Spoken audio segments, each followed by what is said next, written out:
I teach for the University of Riverside Extension, Introduction to Forensic Nursing in Healthcare Settings. Became a nurse like 28 years ago, and I experienced many patient situations in the ER as a flight nurse, in the ICU, and all modalities. I work mostly in Las Vegas, near the Strip, so we had a lot of experiences in that area that are unique to most areas of nursing. So with that collection, once I started teaching nursing in a bachelor's program, I knew that there was so much more in assessment skills that nurses needed to know. And it was not satisfying to me just teaching at that level because of my knowledge base. So I started teaching at UCR Extension program as well.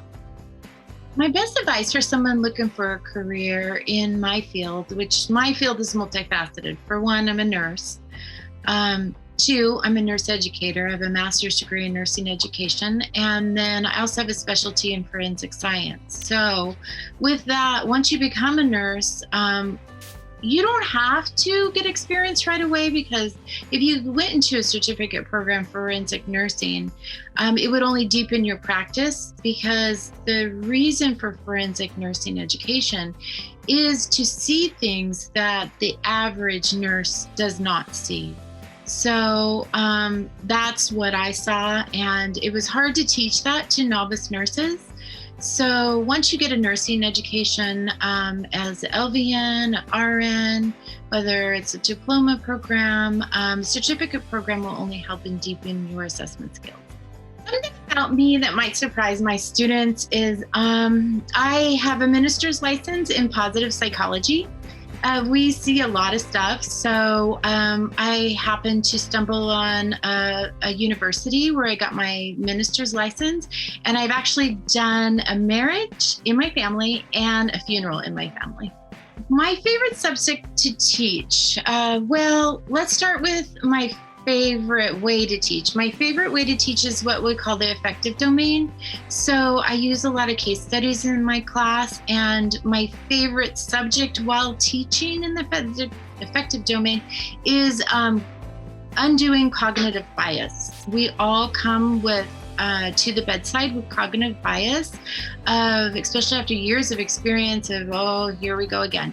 But we have to look deeper. So I love teaching in that domain.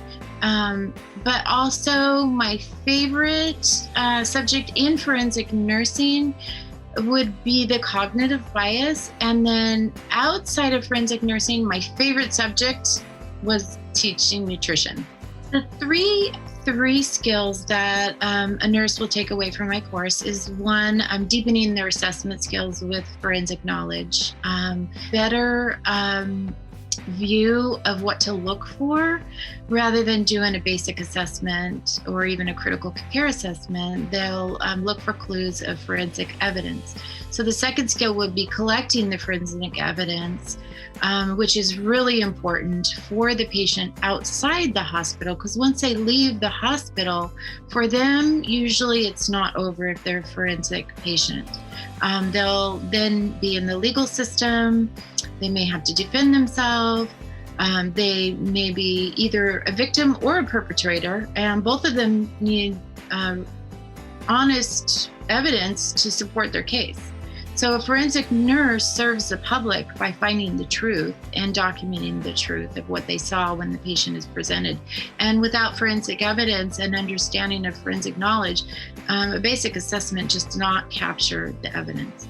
The third thing that I'll go back to the cognitive biases. I work strongly, since I do teach the introduction, on undoing cognitive bias. So they will open their mind and suspend their judgment is my basic goal when they leave my course.